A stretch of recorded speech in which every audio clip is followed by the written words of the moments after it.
Morning guys, it's James here, Body Fix Coach. So today I'm going to be going over a little bit about lower back pain. Okay, so I keep seeing all these things on LinkedIn about proper ergonomics, etc.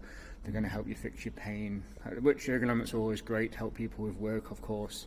But is it the actual truth that they are going to fix your actual problems within the body, right? So I'll take you through a quick few diagrams that I've done on my little whiteboard here.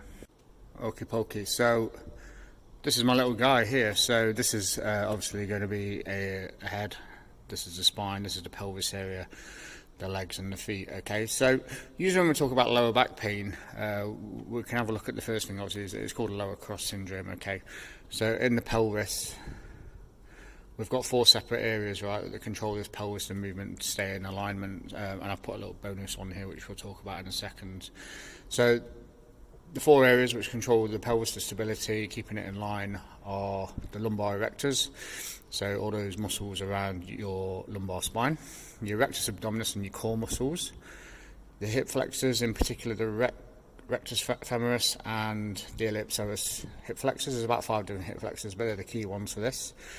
And the glutes, the glute max and the glute medius. Okay, so when we refer to lower cross syndrome, what normally happens is we've got a weak lower core or the rectus abdominis muscles, we've got tight hip flexors, we've got a tight lumbar erector muscles, and we've got weak glute medius and glute max muscles. Now I put the hamstrings in here, of course, because if we just look at this guy sitting down, if our person's sitting down all day and we've got the knees in this flex position, the hips in the flex position, we're basically telling these hamstrings to get short or tight.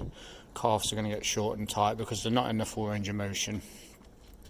And depending on how you're sitting at your desk as well, we could also get these other problems as well, like rounded shoulders, the Quasimodo effect, etc. So what normally happens is with lower back pain is the old Donald Duck syndrome, so anterior pelvic tilt issue. So these muscles start to get weak and tight. It starts tipping the pelvis forward, and when that happens, what happens to the actual spine, right, is it starts to go into that hyperlordosis. So the spine's trying to follow the pelvis, and we start to get that lower back pain fire up in those lumbar erectors, right, and that's where that lower back pain comes from.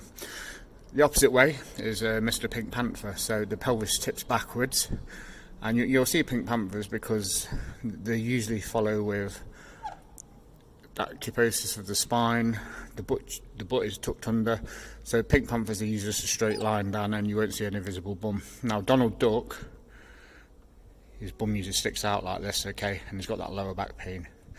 The key issues with Pink Panther is usually a lot of tightness in the upper body, hamstrings, and those different issues there. But when we talk about the lower cross syndrome here, we have to consider the hamstrings, right, because the hamstrings attach into the calf, go past the knee and up into the sort of the back of the pelvis area. So if these are getting short and tight, or and tight or tight, it's also going to have an effect on the lower back. So if hamstrings are tight and short, it can start pulling the pelvis down and giving you lower back pain. So there's all different areas that we have to address here. So usually, again, the body is not designed for sitting, right, at all on a chair. So if we are continually sitting, chances are these glutes usually become inactive and they switch off, right? So building some strength back up in those glutes is always a good area to start. And if we can start to correct these different issues going on in the pelvis area, we can bring that pelvis back into alignment. So if you imagine the person's got these issues and then we introduce them to a new chair, but again, which is fine, may bring some more comfort, but we're not actually addressing the deeper issues within the body, right? So we've still got that anterior posterior pelvic tilt, and we need to do specific interventions with exercise to correct those issues there. And I think it just comes down to a little bit of education, really. Again, ergonomics are great. There are some great solutions out there to help people. Some people aren't able to do specific exercises because of various problems in the body anyway. So yeah, there's always a solution there. I know some good people out there who offer those solutions, but the true thing is that we need to educate and fix the actual problem that's going on to get out of that pain issue altogether.